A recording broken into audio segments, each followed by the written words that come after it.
అనుకుంటున్నావే నువ్వు ఏమనుకుంటున్నావు? ఊకే నస నస పెడుతుంటావు. ఇంటికి రాగానే ఏందే ఈ నస? నాకు మీ అమ్మ అట్లా అన్నది, మీ అక్కలు ఇట్లా అన్నారు అని చెప్పి ఇంట్లో ఉన్న పంచాయతీలని నాణ్యత మీద తెచ్చి పెడుతుంటావు.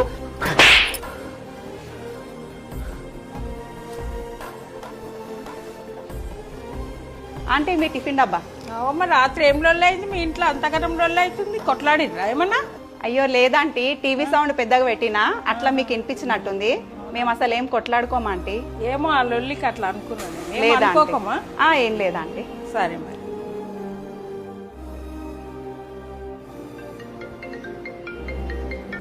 అమ్మా బాగున్నారా? నేను బాగున్నా అమ్మా. ఆయన కూడా బాగున్నాడు. ఆయన ఫోన్ మాట్లాడుతుందమ్మా. నువ్వు మా గురించి ఏం టెన్షన్ పడకు, మేము బాగున్నాము. నన్ను పల్లెత్తు మాట కూడా అన్నాడమ్మా మీ అల్లుడు. నేను చెప్తానమ్మా, నువ్వు నా గురించి టెన్షన్ పెట్టుకోకు, సరేనా?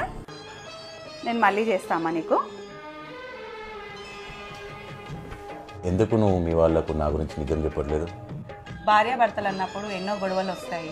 ఇవాళ కొట్లాడుకున్నాం, రేపు కలిసిపోతాం. ఈ రోజు మనకు గొడవ అయ్యిందని మీ గురించి నేను అందరికీ చెడుగా చెప్తే వాళ్ళందరూ మిమ్మల్ని అలాగే చూస్తారు. అది నాకు నచ్చదు.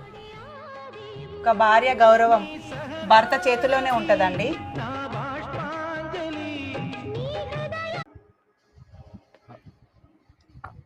అక్కలు అన్నలు చెల్లెళ్ళు ఏమనుకోవద్దు. ఆ వీడియో చూస్తున్నారు కదా,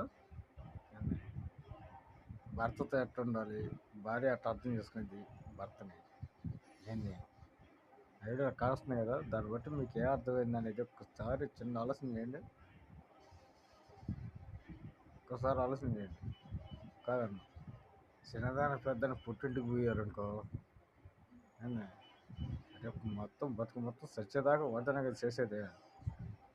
మన దాగుడు మూతలు దండ కూడా చేసిన ఒకటి కాడు చేస్తే చేయం కదా మనం చచ్చేదాకా ఉండేది తాలికట్టినాడే. కానీ మధ్యలో 5 నిమిషాలు టైంపాస్ కోసం చూసుకునేవాడు వస్తాడు ఆ దగ్గరికి.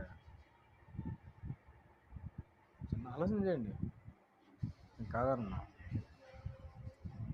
సరే, లేక నువ్వు పోయి ఏమైనా ఉద్ధరిస్తావు అక్కడ, నువ్వు ఆడ ఉద్ధరించి వచ్చి భర్త కాడ చెల్లగలుగుతావా?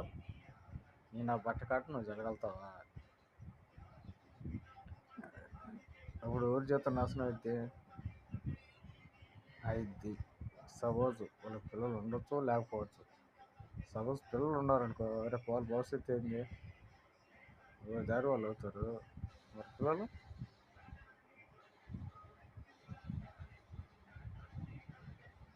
అక్కడ దాకా తెచ్చుకోవద్దు. అక్కడ దాకా తెచ్చుకోవద్దు. సక్కరంగా బుద్ధిగా ముచ్చటగా చేసుకున్నాము.